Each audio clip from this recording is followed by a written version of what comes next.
Get ready, PumpTalk Nation. The news cycle is spinning faster than ever, and we've got the absolute latest updates that you cannot afford to miss. From moments of profound resilience in the face of devastation to critical developments that will shape communities, this episode is packed with stories that matter. We're diving deep into the human spirit and the events that are making headlines around the globe. You think you know what's happening? Think again. We're bringing you the inside scoop, the raw emotion, and the critical context you need to stay ahead of the curve. So buckle up, because this is PumpTalk News, and we're about to break it all down for you. Don't touch that dial, and definitely hit that subscribe button and ring the notification bell so you never miss a beat. First up, a powerful story of survival emerges from the ashes. We'll hear directly from an individual who lived through a devastating event, recalling the harrowing moments of rescue and the long road to recovery. This is a testament to human endurance that will leave you breathless. Then, we journey through time with a remarkable reflection on a life-altering natural disaster. One survivor shares their deeply personal story of displacement, adaptation, and finding a new sense of home, highlighting the lasting impact of such events and the strength it takes to rebuild. And in a development that has sent shockwaves through a community still healing, we investigate a recent arrest that has brought renewed attention to the aftermath of a devastating fire. This story touches on immigration, community impact, and the ongoing challenges faced by survivors. Stick with us for all the details and analysis. Make sure you're subscribed and the bell is on. A survivor's echo. Amidst the somber observance of a day of mourning in the Ukrainian capital, the raw accounts of resilience continue to surface. Recovery crews have been working tirelessly, sifting through the debris left by devastating Russian strikes that claimed numerous lives. The sheer scale of the attack, which resulted in at least 23 fatalities on August 28, has left a city grappling with profound loss. Yet within this tragedy, stories of extraordinary survival are emerging, offering a stark contrast to the destruction. One such account comes from an individual who recounted to Current Time the harrowing experience of being trapped for 2 agonizing hours before rescuers could pull him from the rubble.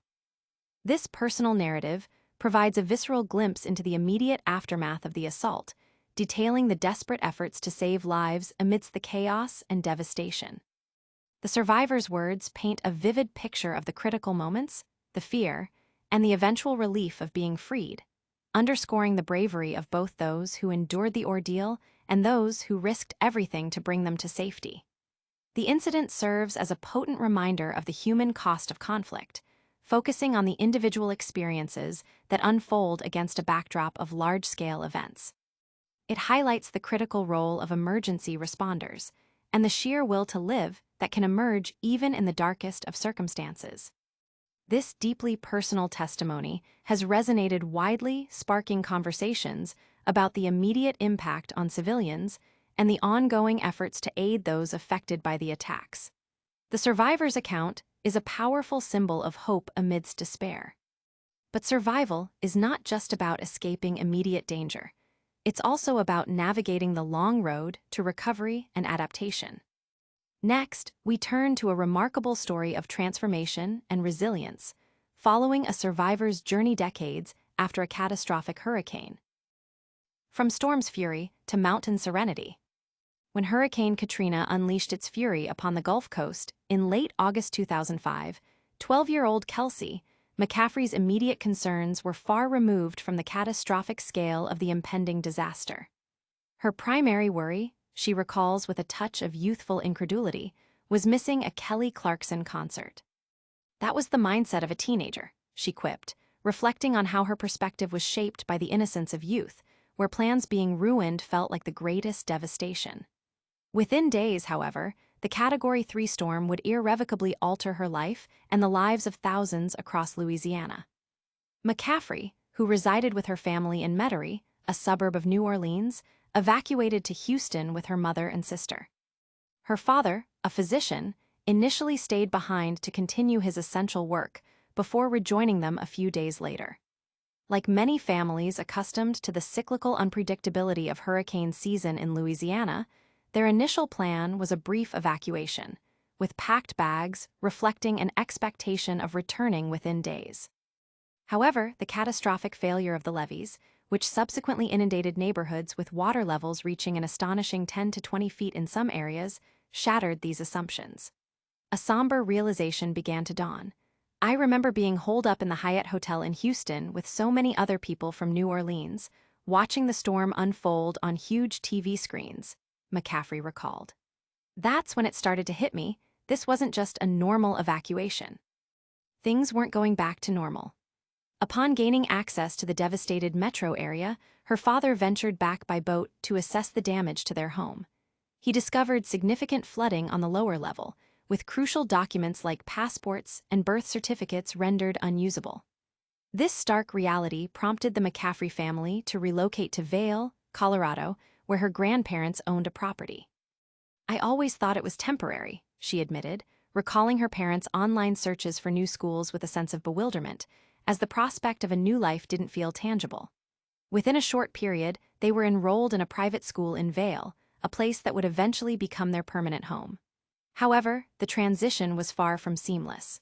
McCaffrey, then a teenager, initially struggled to form new friendships and grappled with feelings of anger and denial.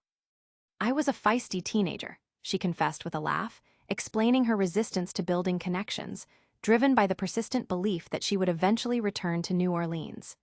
It was a lot of tears and frustration at not having control. Her mother, Lisa Samuels, shared the emotional weight of that first day of school, admitting to tears as she dropped off her daughters. The experience of relocation, though challenging, ultimately fostered a profound sense of resilience in McCaffrey. She credits her ability to adapt to new environments and embrace change to her early experiences, including a decade spent living in Brooklyn, New York. "One of my biggest qualities is resilience, and I share that with a lot of people from New Orleans," she stated, a sentiment echoed by her mother, who noted the independence her daughters developed. The family's decision to repair and sell their Louisiana home strained some relationships, with some viewing their departure as a lack of commitment to New Orleans' recovery. Despite this, McCaffrey maintains a deep connection to her hometown, cherishing nostalgic memories and marveling at the city's post-devastation resurgence. A well-worn stuffed bear named Corduroy, a constant companion since the evacuation, remains a cherished memento of her Katrina experience, symbolizing her enduring connection to her past. This poignant narrative of adaptation and the forging of a dual identity resonates deeply, showcasing the strength found in embracing change and the lasting impact of formative experiences. Yet, the journey of rebuilding after such immense loss often involves profound personal shifts and a redefinition of home. Now, we hear from another survivor whose path after Katrina led to a new beginning, emphasizing faith and community in Denver. Denver's embrace, Katrina's shadow. 20 years after Hurricane Katrina irrevocably altered the landscape of New Orleans, Mercedes Torgano, a former teacher and beautician, still cherishes the memory of the brown suitcase she packed for what she anticipated would be a brief respite. As the formidable storm approached Louisiana in late August 2005, Torgano, along with her adult son and other family members, hastily gathered her most treasured possessions and fled. Her initial expectation was a short absence, a temporary displacement that would soon be rectified. However, the reality that unfolded was a permanent, life-altering shift. When the storm made landfall on Monday morning, her home in gently situated mere blocks from the compromised 17th Street Canal levee was inundated with over 10 feet of water.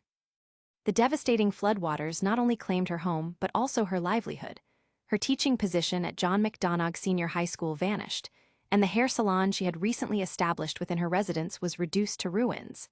At 55 years old, Torgano found herself displaced, stripped of her home and her means of earning a living. "I lost all three, the job, the beauty salon, my home," Torgano, now 75 and residing in Denver's Clayton neighborhood, recounted. "I had to let go and let God. He chose Denver for me." The harrowing evacuation from New Orleans remains a vivid memory for Torgano. Her son's work schedule at a hospital delayed their departure, forcing them to join a caravan of 4 vehicles carrying family and friends westward on Interstate 10. A journey that typically took 5 hours stretched into an arduous 19-hour ordeal. Compounding her anxiety was the worry for her sister, who had initially refused to evacuate with her child requiring special care. Days later, Torgano saw them on television, stranded on a bridge, attempting to reach the Superdome, a designated relief center for those unable to evacuate the city. Her sister ultimately ended up at the New Orleans Convention Center and moved between various shelters for 3 weeks until FEMA provided them with a mobile home. Before Torgano and her family could fully process their losses, they faced another evacuation from Houston due to the threat of Hurricane Rita along the Texas coast. Despite receiving numerous offers from friends and family across the country, Torgano accepted an invitation from her longtime best friend, Willie Singleton, who traveled to Houston and drove her to his home in Denver's Clayton neighborhood, where they continue to reside. The full magnitude of the disaster became painfully clear when her son shared images of her furniture floating out of her submerged home. Her homeowner's insurance claim was denied, as flood damage was not covered. While FEMA assistance provided some relief for essential needs, it was insufficient to cover the extensive losses. "It was beyond me," she expressed. "I'm a multitasker, but this was too much to put together." Although deeply grateful for shelter, Torgano found the adjustment to life in Colorado challenging. The high altitude exacerbated her respiratory condition, sarcoidosis, and the cultural differences presented a stark contrast to her vibrant social life in the South, characterized by gatherings and evening conversations on her front porch. "I didn't know my neighbors here, and I still don't know many of them," she lamented. "Back home, you knew everybody up and down the block." Nevertheless, Denver offered a sense of stability and a path toward healing. In 2011, she underwent a successful kidney transplant at a local hospital. Furthermore, she discovered a vital social outlet and a profound sense of community through her participation in several local choirs, including one at her home church, New Hope Baptist. Throughout this journey, Singleton's unwavering support proved invaluable. "When you are able to move somewhere and have somebody to help you through everything, it's a blessing," she said of her friend, emphasizing the multifaceted support, financial, emotional, spiritual, and social, she received. A recent visit to New Orleans left Torgano disheartened by the sight of empty foundations where homes once stood and watermarks still visible on remaining structures. While tourist areas appeared vibrant, many residential neighborhoods, including those where her family once lived, bore the scars of the past. "It looked like some of what it looked like 20 years ago," she observed sadly. She acknowledges that a return to her beloved New Orleans is unlikely due to her fragile health and the insurmountable cost of rebuilding her damaged home. However, her affection for her hometown remains undiminished. "My home is New Orleans," she affirmed, "but this is my Denver home. I tell people I have 2 homes." When Torgano encounters news of natural disasters elsewhere, whether wildfires in Colorado or hurricanes battering other states, she feels a profound connection and empathy. "I pray harder for anybody going through what we went through in Katrina," she stated. "When I see people crying over losing things, I just want to tell them, but you've got your life. That's the most important thing." Occasionally, Torgano revisits that familiar brown suitcase, a repository of cherished mementos from her flight from Katrina's wrath, including a prayer book gifted by her late mother in 1982. "Those are my memories," she reflected, "and they're what keep me grateful for what I still have." This narrative powerfully illustrates the themes of faith, community support, and the enduring emotional connection to one's roots, even after establishing a new life. However, the path to recovery and justice can take unexpected and deeply challenging turns, even for those who have already endured immense hardship. Our final story tonight involves a survivor facing a new kind of adversity, highlighting the complex intersection of disaster recovery and immigration. Survivor's arrest sparks outrage. A Lahaina man, who tragically lost both his home and business in the devastating wildfires that swept through the town, has been arrested by federal agents on the 2-year anniversary of the disaster. The arrest, reportedly for an alleged violation of U.S. immigration law, has sent shockwaves through a community still reeling from the catastrophic events of August 8, 2023. Sergio Harrow and his family, including 25 members spread across 5 multi-generational homes, were among the many who suffered total loss when the fires claimed 102 lives. The timing of his detention, on the very day commemorating the tragedy, has been met with significant criticism and concern. A statement on Harrow's GoFundMe page, established by a friend named Kara Teng, expressed the family's anguish. On the morning of August 8, 2025, the 2-year anniversary of the Lahaina wildfire tragedy, ICE agents arrested and detained a Lahaina wildfire survivor, Sergio Harrow, in front of his children. The plea further elaborated on the immense hardship the family has already faced. His family has already endured enormous loss. Their homes and businesses were destroyed in the Lahaina fires in 2023, and like so many others, they have spent the last 2 years rebuilding their lives from the ashes. Even while healing, they continued to pour love into their community, never asking for anything in return. While the fundraising appeal did not explicitly state Harrow's immigration status, it highlighted his deep roots in the community. Harrow, who arrived in the U.S. as a minor approximately 20 years ago, is currently being held by the U.S. Department of Homeland Security following his arrest on August 8 for an alleged administrative violation of immigration law. Neither Harrow's family nor his attorney have disclosed the location of his arrest or provided further details regarding the accusation. Public record searches indicate that Harrow has no existing federal or state of Hawaii criminal record. Officials from U.S. Immigration and Customs Enforcement ICE in Hawaii have not yet responded to requests for information concerning Harrow's arrest and detention.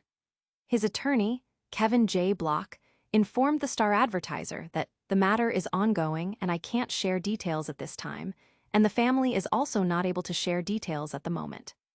This situation unfolds against the backdrop of the U.S. Departments of Justice and Homeland Security working to fulfill a campaign promise to increase deportations. According to the Deportation Data Project, federal agents had made 117 administrative arrests in Hawaii as of June 11 of this year, though details regarding the location and reasons for these arrests remain undisclosed. Harrow, whose janitorial service business, Clean 2020s, was also destroyed by the fires, was a participant in a class action lawsuit filed on August 5 seeking damages. He has been recognized as a valuable member of the Hawaii community for over 20 years. Teng's statement further emphasized his positive contributions. He has no criminal record. He is a devoted husband, loving father of 3 daughters, and proud grandfather to his infant grandson, all of whom live in Hawaii and have legal status. Harrow was known for organizing community soccer games for the Latino population every Sunday and offering martial arts instruction to children, often waiving fees for families unable to afford them. His daughter, Stephanie Harrow Sevilla, a Lahaina High School graduate born in Mexico and raised in Lahaina, earned her law degree in 2023 from the University of Hawaii's William S. Richardson School of Law. Stephanie has been actively involved in managing a statewide immigration detention hotline in Hawaii, assisting families seeking information about detained loved ones. Teng noted that Stephanie's worst fear has come true with her father's arrest. Stephanie, currently a postgraduate fellow and immigrant advocate at the Refugee and Immigration Law Clinic at previously served as a law clerk for Oahu Circuit Court Judge Rowena A. Somerville, focusing primarily on criminal cases. Through her supervisor, Stephanie declined to comment, citing the ongoing immigration proceedings involving her father. During her law studies, Stephanie worked as an immigration law clerk at Pacific Gateway Center and volunteered at the legal clinic, providing assistance with immigration matters. Her research and writings have focused on the impact of family separations at the southern border. Stephanie is described as a dreamer and former DACA recipient, deeply committed to advocating for immigrants.